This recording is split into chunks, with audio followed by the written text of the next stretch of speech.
My mother was a very great artist in embroidery, did absolutely fabulous work.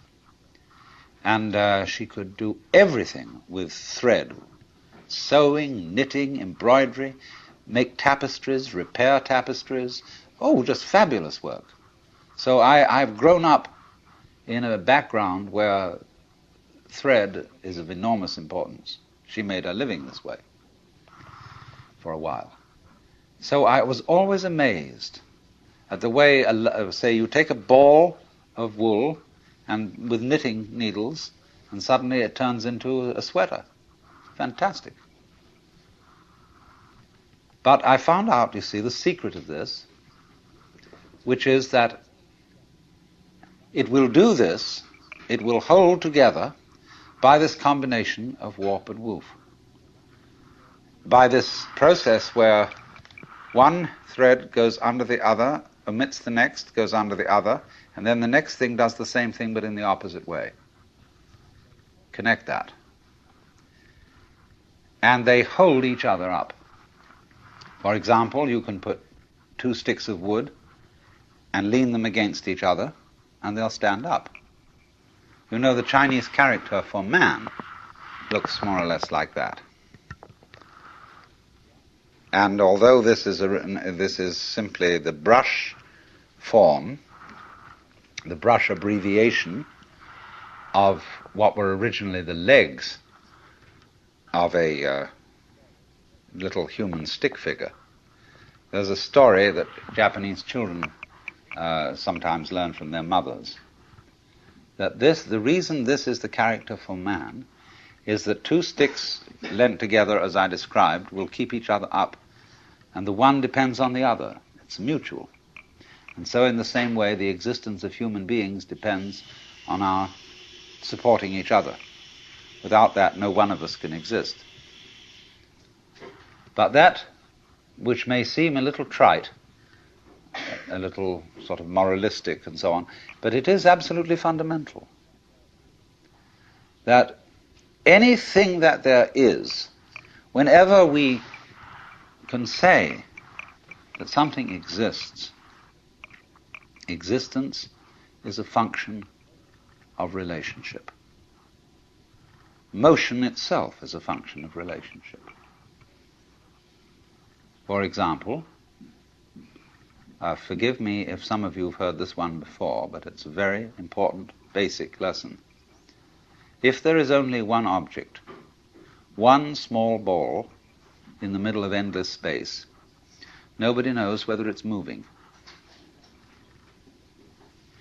Because you can't tell whether it's approaching anything or whether it's going away from anything, because there's nothing else.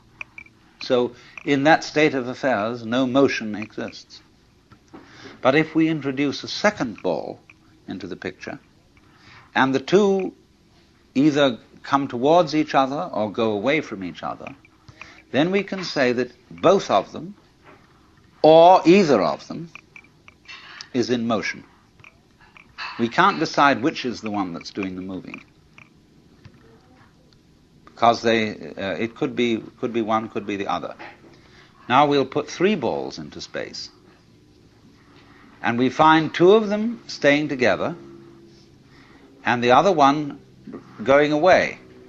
Now it's up to the two of them to decide whether the other one is going away from them or they're going away from the other, because two is a majority in this case. And the vote always, of course, goes to the majority, the universe being basically a democratic organization.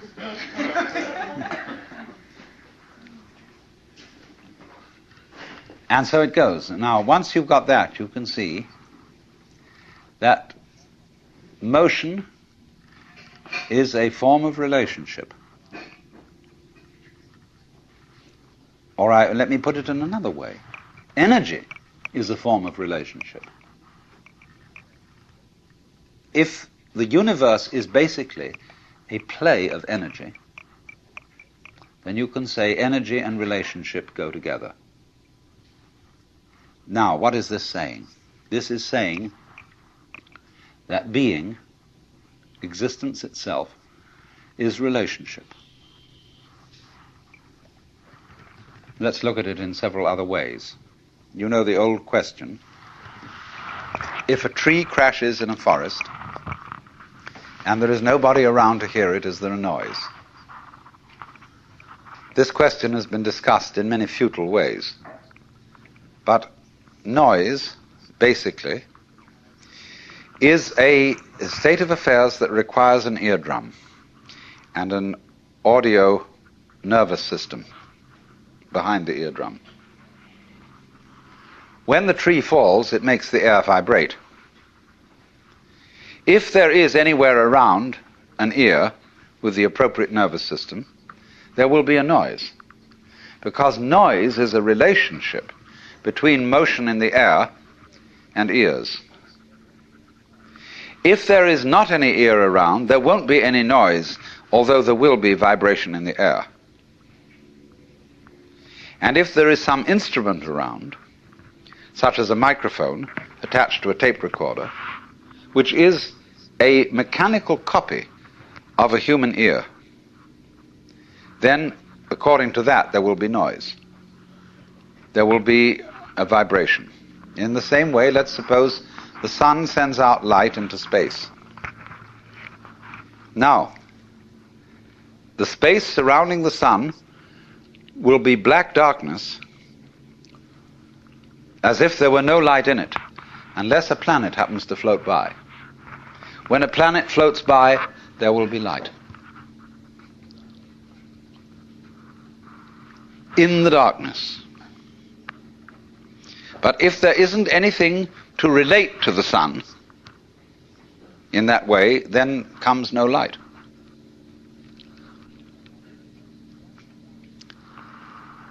Now this goes right down to the root and ground of everything. It goes down to the essence of your nerves, of your whole being, that it's all an interdependence.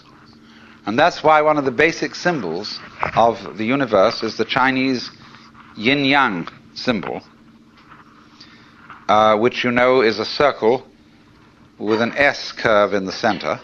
One side of the S is black, the other is white. And so it makes, as it were, two commas or two fishes. And the eye of the fish is the opposite color. The white fish has a black eye, the black fish has a white eye. And these things are going like this, see? Curling in on each other. Now this thing is called a helix. And that is the fundamental form of the galaxies. The great nebulae we see out in space are doing this, curves. And this is basically, too, the position of sexual intercourse. This is lovemaking. And this is, you know, when you hold hands and so on. This is it. But there are two involved, and the two are secretly one.